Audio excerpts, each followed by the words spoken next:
Captain Rohit Sharma బాటలోనే test cricket నుంచి retire అవుతున్నట్లు ప్రకటించారు స్టార్ క్రికెటర్ కోహ్లీ. ఇంగ్లాండ్ పర్యటనకు తనను ఎంపిక చేయొద్దని బీసీసీఐకి సమాచారం ఇచ్చిన కోహ్లీ తాజాగా తన రిటైర్మెంట్ను అధికారికంగా ప్రకటించాడు. బీసీసీఐ వారించినప్పటికీ కోహ్లీ పట్టించుకోలేదని తెలుస్తోంది.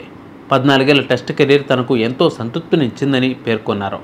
టెస్ట్ క్రికెట్లో భారతదేశం తరపున అత్యధిక పరుగులు చేసిన 4వ ఆటగాడిగా కోహ్లీ రిటైర్ అయ్యారు.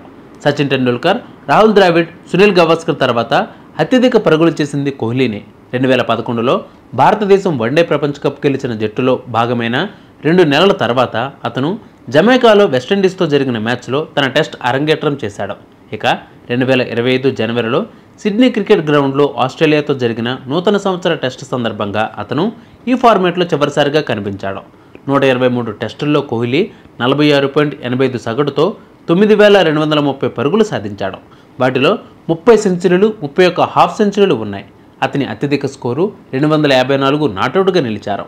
2019లో పూణేలోని మహారాష్ట్ర క్రికెట్ అసోసియేషన్ స్టేడియంలో దక్షిణాఫ్రికా అతను తన అత్యుత్తమ ప్రదర్శన చేశాడు. విరాట్ తన నిర్ణయాన్ని మార్చుకోకపోతే టెస్టుల్లో అనేక రికార్డులను కోల్పోతాడని కూడా చెప్తున్నాయి రికార్డ్స్. ఈ వీడియోలో విరాట్ కోహ్లీ మిస్ అయ్యే 5 రికార్డులు ఏంటో మనం తెలుసుకుందాం. విరాట్ కోహ్లీ ఇంగ్లాండ్ పర్యటనకు వెళ్తే అక్కడ అత్యధిక పరుగులు చేసిన భారత బ్యాటర్గా నిలిచే అవకాశం కూడా ఉంటుంది. ఇంగ్లాండ్లో 17 టెస్టుల్లో విరాట్ కోహ్లీ 33 సగటుతో 1096 పరుగులు చేశాడు.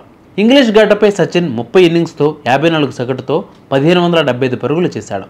ఈ పర్యటనలో దానిని అధిగమించే అవకాశం ఖచ్చితంగా ఉంది. వన్డే, టెస్ట్ క్రికెట్లో 10,000 పరుగులు చేసిన గొప్ప బ్యాటర్గా రికార్డు సాధించనున్నాడు. విరాట్ కోహ్లీ వన్డేలో ఈ రికార్డును ఎప్పుడూ దాటాడు. కానీ ప్రస్తుతం టెస్టుల్లో 9,230 పరుగులు మాత్రమే చేశాడు. విరాట్ కోహ్లీ తన రిటైర్మెంట్ నిర్ణయానికి కట్టుబడి ఉంటే 10,000 పరుగులు పూర్తి చేయడానికి ముందే టెస్ట్ క్రికెట్ను వదిలేసినట్లు అవుతుంది. భారత్ ఇప్పటి వరకు 589 టెస్ట్ మ్యాచ్లు ఆడగా ఆ జట్టు 181 మ్యాచ్ల్లో విజయం సాధించింది. సచిన్ టెండూల్కర్ గరిష్టంగా 72 విజయాలలో ప్లేయింగ్ 11లో భాగంగా ఉన్నాడు. విరాట్ 62 మ్యాచ్ల విజయాల్లో భాగమయ్యాడు. సచిన్ రికార్డును బద్దలు కొట్టే అవకాశం కూడా ఉంది. విరాట్ రిటైర్ అయితే వెనుకబడిపోతాడు ఈ రికార్డ్స్ అన్నింటిలోని.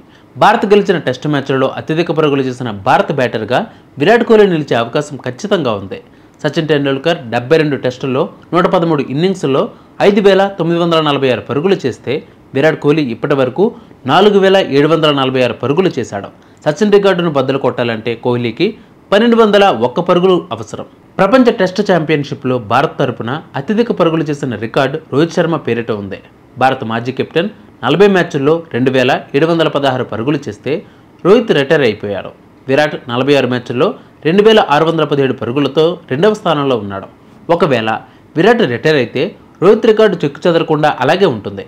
మరి మీరేమనుకుంటున్నారు కోహ్లీ సాధించాల్సిన 5 రికార్డుల గురించి? కామెంట్ చేయండి.